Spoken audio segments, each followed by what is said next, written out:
here to talk with Bill Elliott about the FedEx Cup and particularly the playoffs, which as we speak at this very moment, 3 of the 4 stages have passed. Justin Rose has just triumphed in the BMW. There's 1 to go, and on the face of it, players who perhaps have not enjoyed the best of seasons could scoop the pool in the final week.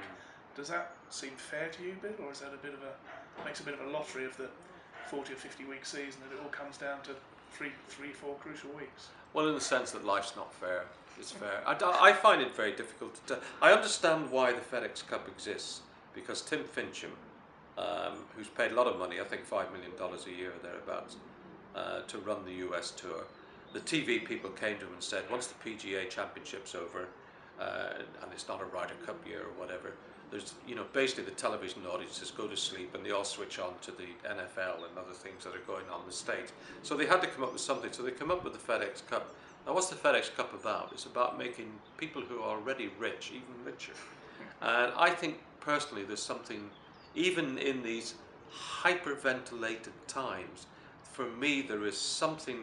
Jim Furyk last year, Jim's a nice guy, and he wins the FedEx Cup and grosses $10 million, was it? Something like that? That was the bonus pool, wasn't it? Bonus pool and everything else. Yeah. And you just think, hang on, America's in recession, Europe's in recession, God knows what Australia's in. And here's a guy picking up $10 million for playing quite well over a 4-week period. I'm sorry, that doesn't resonate with me. There's no tradition to it, there's no history to it. It's purely about money. It's right up with there with Who Wants to Be a Millionaire, and should be treated as such.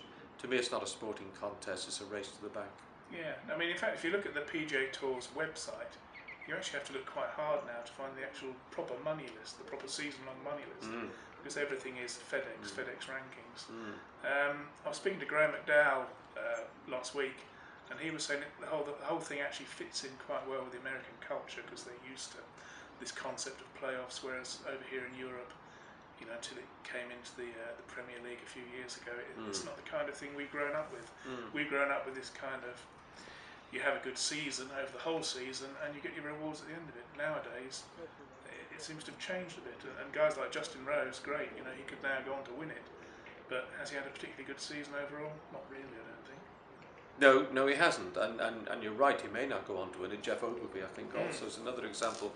Jeff, by his standards, had a very mediocre season, and yet he's tripping his way through the last few weeks in the FedEx Cup. I mean, look, Graham may be right, and God knows, I think the Americans love them as I do, the most alien people on earth. If they spoke French, I wouldn't understand them at all.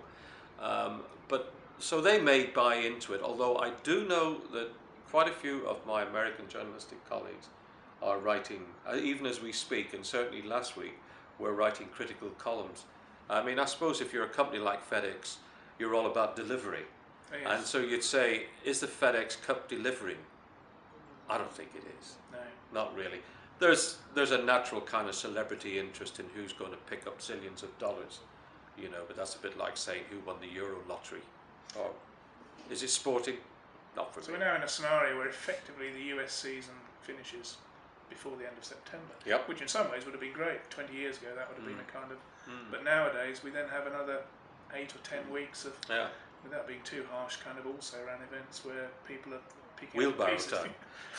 Well, to a degree, but also people fighting for their place on tour the following year, which is now kind of secondary relevance to who's going to scoop the big one. Yeah, but do we care about that? Do we care who's going to make the US tour next year? Do you? I don't. I suppose not deep down, but for each of those guys, it's of huge relevance to them individually. Yeah, it's huge relevance for me to get home safely from this television thing. But I mean, I don't, so what? Look, for me, there's too much golf anyway, Jeremy. I would prefer, golf is, if it's not 52 weeks, it's 51 and a half weeks a year, something like that. I prefer to see golf cut back. And while I have sympathy for guys who are trying to, in all seriousness, earn a living, keep their job in a sense and what have you, that doesn't make for me any great sporting drama. It's personal drama for them, but not sporting drama. And I would prefer to see the season, both seasons on both sides of the Atlantic, finish certainly the beginning of October, somewhere like that, when we can all either go to sleep or pay more attention to football or rugby or whatever other sports we're interested in.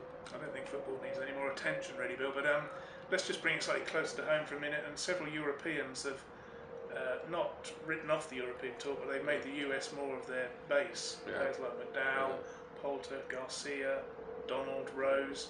And now some of those guys have not made it past the first 2 rounds of the FedEx playoffs. Yeah. Would they see that as a failure almost on their part?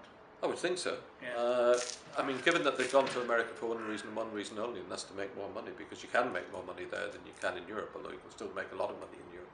So in that sense, they're missing out on the biggest money opportunity of the year.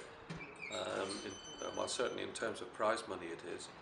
I'm ambivalent about people going to America and playing, the Europeans that is, going to, I've yet to see for some the one that it's really worked for. Now you might say, well, what about Luke Donald? But in a sense, it's not yet quite worked for him, even if he ends up this year winning the FedEx Cup and or the race to Dubai. Because the 2 tours are so interrelated, it all becomes a bit of a mishmash. Yeah. You know, they go for lifestyle, they go for uniformity, they go for ease of moving about, and the fact that there's a big check at the end of it. I think 1 or 2 of them would do actually a lot better if they didn't play as much in America and they actually played more on the European tour. Which would be great for us all, wouldn't it, to see them all back in Europe a little bit more often. Absolutely. Absolutely.